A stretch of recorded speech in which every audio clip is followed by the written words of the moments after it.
இந்த மாவட்டத்தில் மிகவும்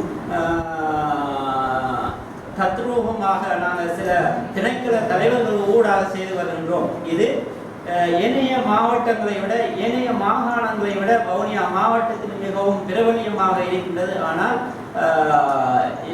ஒரு குறை, பத்திரிகைகளிலேயோ அல்லது ஏனைய ஊடகங்களிலேயோ வருவதில்லை. சில நேரங்களில் தான் அது வருகின்றது. அதனை கௌரவ நீதிபதி அவர்கள் சொன்னார்கள், இவ்வாறான நிகழ்வுகளை நீங்கள் ஊடகங்களுக்கு சொல்லுங்கள், ஊடகங்களில் வர வேண்டும்.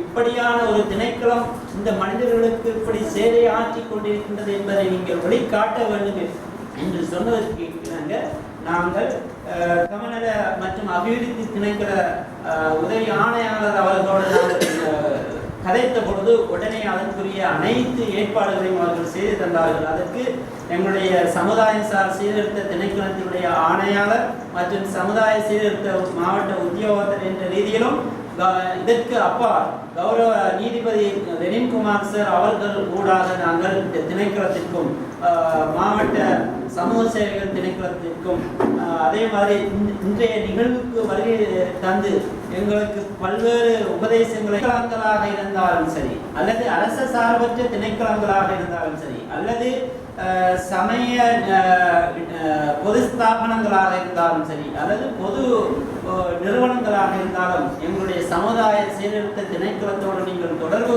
கொள்கின்ற பட்சத்தில் உங்களுக்குரிய அனைத்து விடயங்களையும், அதாவது நீங்கள் செய்கின்ற விடயங்களில் நாங்களும் ஒத்துழைப்பு வழங்கி உங்களுடைய அந்த செயற்பாடுகளை செயற்திட்டங்களை முன்கொண்டு செல்வதற்கு எங்களுடைய மனித வளங்களை பயன்படுத்துவதற்கு, மனித வளங்களுடைய உதவியை உங்களுக்கு தருவதற்கு நாங்கள் மிகவும் 100% உங்களுக்கு ஒத்தாசையாக இருப்போம் என்ற ஒரு செய்தியும் இந்த நேரத்தில் தெரிவித்து